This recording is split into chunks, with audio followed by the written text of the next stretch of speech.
በጣም ያሳዝናል። እህቴና ልጅ እንደዚህ ሲሆን ለገንዘብና ለእቃ በጣም ያሳፍረው በእውነት። ዘመኑ አኺር ዘመን ይላል አረብ። የመጨረሻው ዘመን የሁላችሁ ላይ ደርሰናል። የመጨረሻው ዘመን ላይ ስንደርስ እንደዚህ ነው።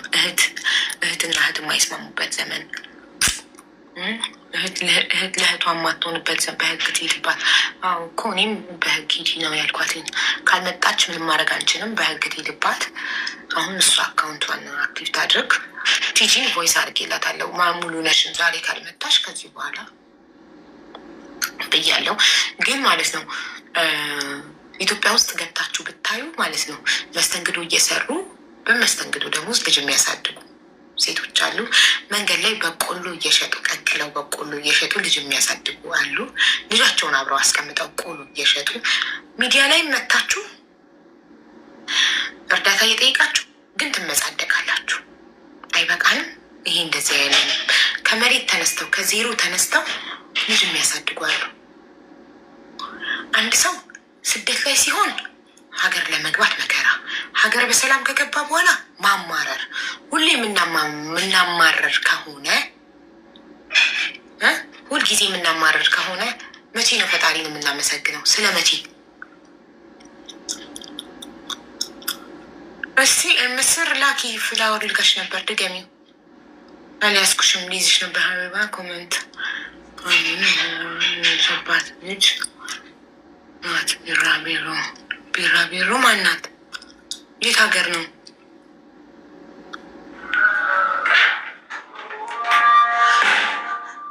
አቡዬ እንዴት ነሽ? አለሁልሽ ማሪ፣ እንዴት ነሽ? እግዚአብሔር ይመስገን። ደህና ነሽ? ደህና ነኝማ። ሰላም ነሽ? እግዚአብሔር ይመስገን አለው። አይ ከምስር ተቀበይ ምናምን ቁጥር ሲሉ ኮሜንት እያነበብኩ ነበር እና የባለፈውን ቁጥር ነው ለእኔ ላክሽልኝ አለ እኮ። የኢትዮጵያ ቁጥር አላት ሙሉ ነሽ? አዎ እኔ ደውዬ እንኳን አንሺ ለሀቡ አውሪያት ምናምን ረስችው። ለዛ ነው ከምስር አንቺ አይረሱም ግን ጎበዝ ናቸው። ማጌትሙት አዎ ለእኔ ላክሽልኛል። ላኪልኝ። እሺ ላኪልኝ፣ ልደውልላት አሁን። ልላክልሽ? ወይ ትደውይላታለሽ? አለሽ ካርድ? የለኝም። እሺ ላኪልኝ። ኖ ላኪልኝ። እኔ ካርድ ካለኝ ልደውልላት። ልሞክረን እምቢ ካለኝ እሞላለሁ። ሁለት ነው ስልክ ቁጥር የላክሽልኝ። የደወልሽበት የሰራበትን እህቷ ሙሉ ነሽ የሚልና 41 መጨረሻ እና 10 መጨረሻው ልላክልሽ ሁለቱንም። የትኛው እንደሚሰራ በምን አውቃለሁ? አንቺ እዛ ልደውልሽ የሰራልሽ ቁጥር የቱ ነው? አታስታውሽም? 41 መጨረሻው ይሆናል። አላስታውስም። ሁለት በቃ እሺ ላኪልኝ። ምስል ቴንኪው። እሺ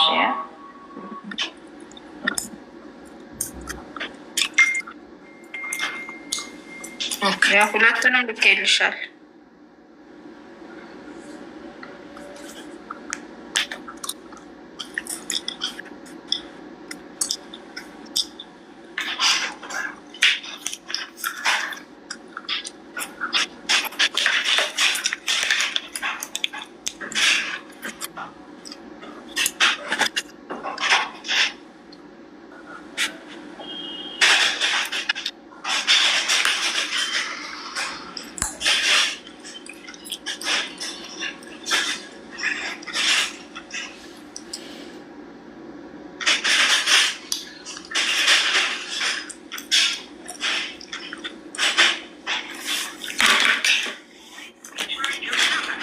ሁሌ ሪቻርጅ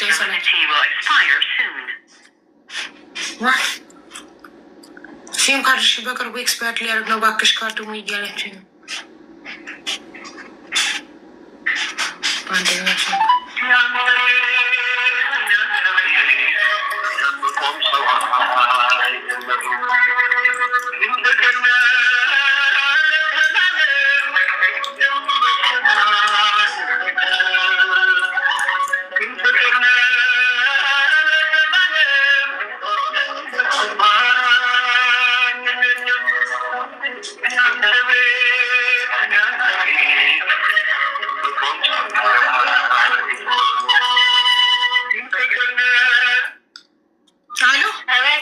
ሙሉ ነሽ ነሽ ሙሉ ነሽ ሀቢባ ነኝ። ሀቢባ አይደለም ማነው? አይ ትዕግስት ነኝ ማለት ትዕግስት። ባለፈው ስልክሽ ላኪልኝ ብለሽ ነበር። ትዕግስት ማለት አንቺ አባይ ነሽ? አይ የሆነ አፋልጉ ምናምን ብልሽ። ወይኔ እንደው ኧረ ምን አይነት ነሽ መሰለሽ። እሺ ቴንኪው የእኔ እናት አመሰግናለሁ። ክበሪልኝ። ማነው አፋልጊኝ ምናምን ቁጥር የላክሽልኝ? ወይኔ ጉዴ ፈላ። ምስር የላክሽልኝ እኮ ነው። እሺ ሙሉነሽ እህቷ የሚል አላኩልሽም። ሙሉነሽ ይሄ ሙሉነሽ እህቷ ብለሽ እስቲ ያው ሙሉነሽ እህቷ ሞክሪ። ሙሉነሽ እህቷን በአንድ መጨረሻው ስላልሽኝ እኔ በአንድ መጨረሻው እንዲወልኩ ችግር የለም። ደግሞ ኮመንት ላይ ተሻለሽ ምናምን የሚሉሽ ምንድን ነው? አሞሽ ነበር እንዴ? ምን ነው ላይቭ ላይ ሆኜ ልቤን አሞኝ ሂጂ ማርያምን። እና ተሻለሽ አሁን? ታከምኩ፣ ሕክምና አረፍኩ።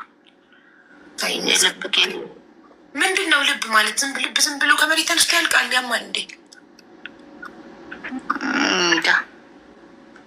የልብ ኬዝ ነው አሉኝ እኮ። ከዚህ በፊት ነበረብሽ የልብ ኬዝ? ዝም ብሎ ከመሬት ተነስቶ ያማል የነበረብሽ ካልሆነ አለብሽ የልብ ኬዝ ወይስ ጀመረሽ?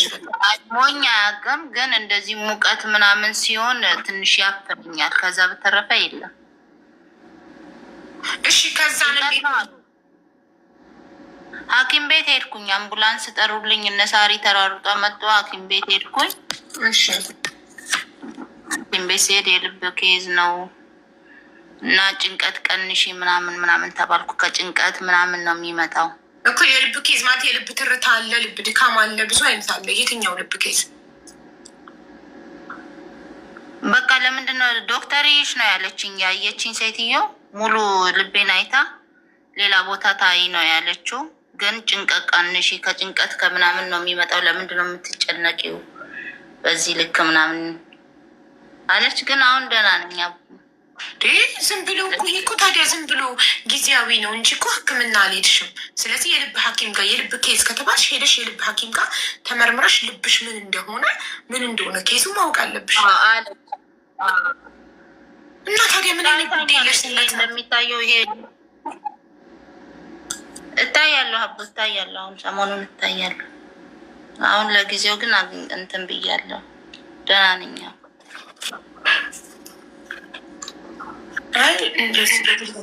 ለዛ ነው የዛን ቀን በጣም አሞኝ ነበረ። ላይቭ ላይ ነበርኩኝ ስራ እየሰራሁ።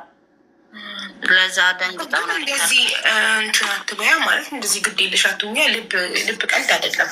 የልብ ኬዝ ነው ከተባልሽ የልብ ሐኪም ጋር ቀጠሮ አስይዘሽ ሄደሽ በስነስርዓት ልብሽን መታየት አለብሽ። እነሱ ወዲያውኑ ሪፈር ሊያደርጉሽ ይገባል። የልብ ኬዝ ከሆነ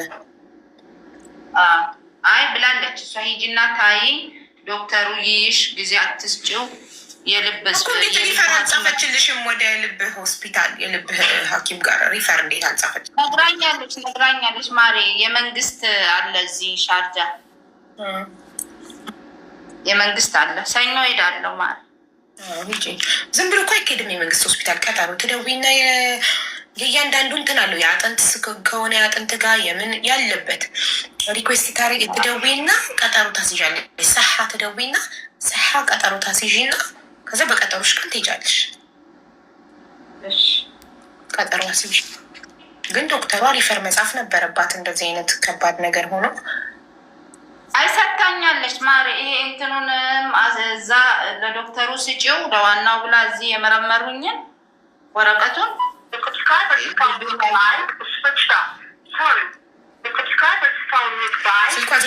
ሪፈር ማለት ማሪ ለአንቺ የሚሰጥ አይደለም። ለሆስፒታሉ ሪፈር ጽፋ ሆስፒታሉ ለአንቺ መሴጅ ይልካል። ተደውሎ ነይ ትባያለሽ ከሆስፒታሉ። ያ ነው ሪፈር ማለት። ወደዛ ሆስፒታል ኢሜይል ትልካለች ዶክተሯ። ከዛ ሆስፒታሉ አንቺን ኮንታክት ያደርግሻል። ደውለው ነይ ትባያለሽ። በዚህ ቀን ቀጠሮ ሰተንሻል ይሉሻል፣ መሴጅ ይልኩልሻል። ያ ነው እንደዛ አይደለም ያለችኝ የዛን ቀን። አሁን ወደ ቤት አትሄጂ፣ ቀጥታ የመንግስት ሆስፒታል አለ እዚህ ቃስሚያ ነው ቃስሚያ ቻርጃ የመንግስት ሆስፒታል አለ።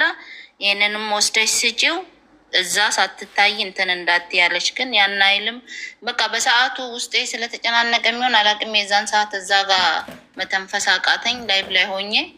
ከዛ በኋላ ቃዩኝ አምቡላንስ ውስጥም ሕክምና አረጉልኝ። እንትን አንኩ ደህና አንኩ። ይህንን አሳዩ አለች እሷ። ውሰጂና ይህንን ስጪው እዛ የልብ ስፔሻሊስት በስነስርዓቱ እሱ ሊያይሽ ይገባል አለች። እኔ ሮላ የሚባልበት ነበረ የሄድኩት ሮላ ሆስፒታል ማለት ነው። ሂጂ ግን ይኸውልሽ እንደዚህ እንዳንቺ ግድ የለሽ ሰዎች ማለት ነው ቀለል አድርገው ያዩና በኋላ ከባሰ በኋላ ችግሩ የማይፈታበት ሁኔታ ላይ ከደረሰ በኋላ ይጨነቃሉ። ስለዚህ በኋላ ነገሩ እየባሰ ሄዶ የማይፈታበት በቃ ከዚህ በኋላ መፍትሄ የለውም በጊዜ ብትመጪ ታከመሽ ትድኝ ነበር የምትባይበት ደረጃ ላይ ሳትደርሺ በጊዜ ሄደሽ ታከሚ፣ ታዩ፣ ችግሩ የህመሙን ስም በትክክል ወቂው የሚያስፈልግ ምናርጊ። ጥሩ ሀገር ኢማራት ነው ያለሽው፣ ጥሩ ሕክምና ያለበት ሀገር ነው ያለሽው፣ ኢቃማ አለሽ። ስለዚህ ኢቃማ ያለው ሰው ደግሞ ኢንሹራንስ አለው አይደል? ኢንሹራንስ ኢቃማ አይሰራም። ኢንሹራንስ የለውም በካምፓኒ አብዛኛውን አያሰሩም። ያው ግን በራሴ ያሰራለሁ። በራስሽ ነው የምታሰሪው ካምፓኒ ላይ ስታሰሪ እኮ። ግን ያለ ኢንሹራንስ መቀመጥ ኢማራት ላይ እኮ ክልክል ነው፣ አይፈቀድም እኮ ህጉ። ኢንሹራንስ እኮ ግድ ነው። ካምፓኒው እኮ አሁን ቢያውቅ እኮ መንግስት እኮ ይጠይቀዋል። እናንተ በሱ ስፖንሰር